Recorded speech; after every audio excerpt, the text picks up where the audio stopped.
मोदी जी का मैं आभार व्यक्त करता हूँ, जिन्होंने उस विभीषिका की स्मृति हमारे हृदय पटल पर बनी रहे और नए पुराने लोगों को मालूम रहे, इस प्रकार के मनाने का जो दिवस तय किया। और आज भारतीय जनता पार्टी की स्थानीय अजमेर शाखा ने इसको देश भर के आह्वान पर यहाँ पे एक छोटी सी प्रदर्शनी लगाई है। अखंड भारत का विभाजन एक दुखद त्रासदी पर लगाई गई चित्र प्रदर्शनी।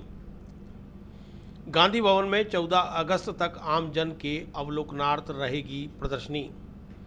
देश के बंटवारे के दर्द को कभी नहीं भुलाया जा सकता। नफरत और हिंसा की वजह से हमारे लाखों भाइयों बहनों को विस्थापित होना पड़ा और अपनी जान तक गंवानी पड़ी।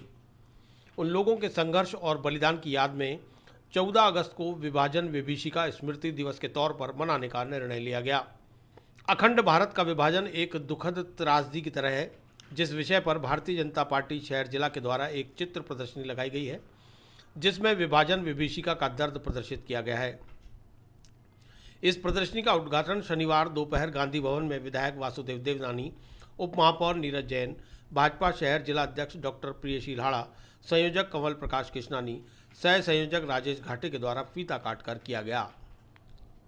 14 अगस्त 1947 को भारत का दुर्भाग्यपूर्ण दर्दनाक विभाजन हुआ, जिसके कारण से हजारों लाखों परिवार अपने स्थान से बेघर हुए, बच्चे का माता पिता से अलग हुए और कई माताएं अपनी गोद उनकी सोनी हो गई, कई महिलाओं के अपने पति मारे गए।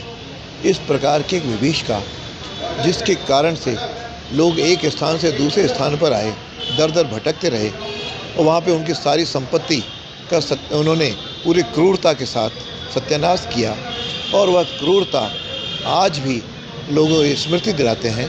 मैं समझता हूँ कि नई पीढ़ी जिसको उस समय की इस विभीषिका से कोई भी जानकारी नहीं है, अपने माँ बाप से हम लोग सुनते हैं, मैं भी उस परिवार का हूँ जिन्होंने विभीषिका का पिताजी बताया करते थे सहन किया।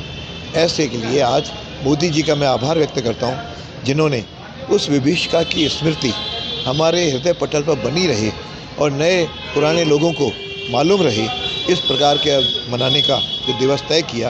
और आज भारतीय जनता पार्टी की स्थानीय अजमेर शाखा ने इसको देश भर के आह्वान पर यहाँ पे एक छोटी सी प्रदर्शनी लगाई है। मैं उसके लिए इस माननीय मोदी जी का आभार व्यक्त करता हूँ और हमारी सारी पीढ़ी को इस स्मृति करके इस देश को इतना मजबूत बनाना है कि पुनः ये देश कभी भी विभाजित न हो। हम राष्ट्रीय एकता के लिए काम करते रहें। न दर्द है तेरे भार का मेरे कंधे पर, जो दर्द दिया इस विभाजन की क्रूरता और दहशत ने मुझे। विभाजन की विभीषिका से इस देश के लाखों लोगों को अपना घर बार परिवार संसार सब छोड़ करके भागना पड़ा और उस विभाजन के दंश के कारण से अपने बेघर होकर के अपने नए घर की तलाश को निकलना पड़ा। इस प्रकार इस विभाजन के दंश को झेलते हुए लाखों लोगों ने अपने प्राणों की आहुति भी दी और इस दिन को हर वर्ष याद करने का निर्णय हमारे देश के प्रधानमंत्री आदरणीय नरेंद्र मोदी जी ने विभाजन विभीषिका स्मृति दिवस के रूप में लिया। आज उसी की परिकल्पना में इस यहाँ पर प्रदर्शनी का उद्घाटन हुआ है और ये दिन भी हमको याद रहे कि देश आज़ाद जरूर हुआ 15 अगस्त को, लेकिन इस विभाजन के कारण से जो दहशत, जंग, क्रूरता, हत्याएं, घर परिवार से बेघर होकर लावारिस होकर हमारे लोगों ने अपने शहरों को, अपने गाँवों को, अपने घर को छोड़ा, वो हमको याद रहे और आने वाले दिनों में उस याद को हम बनाते हुए अखंड भारत की जो कल्पना हम सोचते हैं उसको पूरा कर पाएँ। इस प्रकार से इस विभाजन स्मृति विभीषिका दिवस को हम मनाने वाले हैं। कल मौन जुलूस भी निकलेंगे और इसकी याद में जगह जगह पूरे अजमेर में ही नहीं पूरे देश के अंदर, भारत में, पूरे देश में, पूरे राजस्थान में मौन जुलूस निकलने वाले हैं, जहां पर हम उसको याद करते हुए, उन यादों को ताज़ा करते हुए आम जन को और हमारे युवाओं को इस स्मृति को उनके जहन में उतारने का प्रयास करेंगे। आज 14 अगस्त का दिवस है और हम सबको मालूम है कि 15 अगस्त 1947 को हमारा देश आज़ाद हुआ था, लेकिन इस आज़ादी की बहुत बड़ी कीमत हमारे देशवासियों को चुकानी पड़ी थी। किसी ने कल्पना भी नहीं करी थी कि जैसे ही विभाजन की बात आएगी, हिंदुस्तान के बंटवारे की बात आएगी, उसके बाद पाकिस्तान के अंदर किस कदर हिंसा हो सकती है। यानी कि जो लोग अपने ज़मीनों के ज़मींदार थे, जो किसान थे, जो अपने घरों के मालिक थे, उनको उनके घरों से निकाला गया। किस प्रकार से उनका उत्पीड़न हुआ, महिला उत्पीड़न हुआ, महिलाओं को अगवा किया गया और बड़ी स्तर पर हिंसा हुई।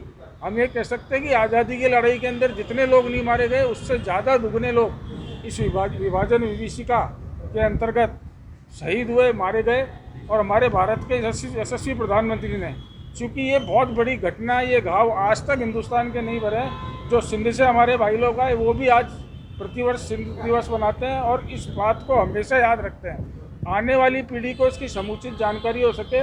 और इसलिए भारत के यशस्वी प्रधानमंत्री नरेंद्र मोदी जी ने 14 अगस्त को पूरे राष्ट्र के अंदर विभाजन विभीषिका स्मृति दिवस आयोजित करने का आह्वान किया है। और उसका कारण यही है कि हमारी जो भावी पीढ़ी है, आने वाली पीढ़ी है, उन सबको भी इसकी जानकारी होनी चाहिए। इस प्रकार की पुनरावृत्ति हमारे राष्ट्र के अंदर पुनः नहीं हो।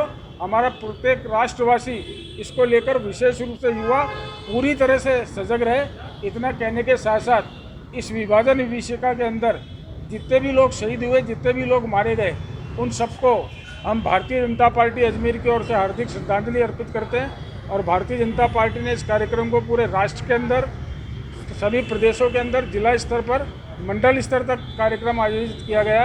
अजमेर में हमारे संयोजक कमल प्रकाश जी किस्नानी है और कल भी इस विषय को लेकर एक मौन जुलूस हमारे सभी शहर जिले के 12 मंडलों से निकलेगा, जो यहीं पर आकर समाप्त होगा। धन्यवाद।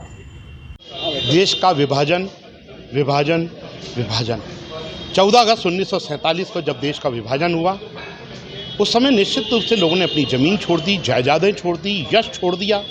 निश्चित रूप से आप समझ लीजिए कि यदि कोई एक आदमी को मकान से बाहर निकाला जाता है तो उसका सब कुछ खो जाता है, वो घर बेघर हो जाता है। एक पूरा वर्ग, करोड़ों की संख्या में लोग अपने घर को छोड़कर 14 तारीख को निकल गए। सिंधी समाज, अन्य समाज जो उससे त्रस्त थे, उन लोगों ने निश्चित रूप से स्मृति दिवस के रूप में 14 तारीख को मनाया। परंतु मैं सबसे ज़्यादा धन्यवाद देना चाहता हूँ देश के प्रधानमंत्री नरेंद्र मोदी जी की व उनकी टीम को, जिन्होंने विभाजन विभीषिका स्मृति दिवस के रूप में इस दिन को मनाने का फैसला किया। इसकी प्रदर्शनी के रूप में लोगों को जानकारी पहुँचे कि कितनी त्रासदी थी। इस सब चीज़ों को देखना बहुत ज़रूरी है।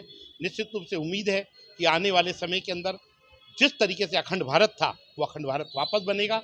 सिंध और बाकी जो प्रांत हम लोगों से कट गए थे, वो वापस रूप से जुड़ेंगे। अभी भी जो ताकतें इनको अलग करने में जुड़ी हुई हैं, कई सारी ताकतें हैं जो देश का बंटवारा कराना चाहती हैं, उनको यह आगाह करना चाहिए और समझना चाहिए कि यदि किसी का घर छूटता है तो कितना तकलीफ होती है। इसलिए एक भारत श्रेष्ठ भारत के रूप में काम करें, ऐसी मेरी कामना।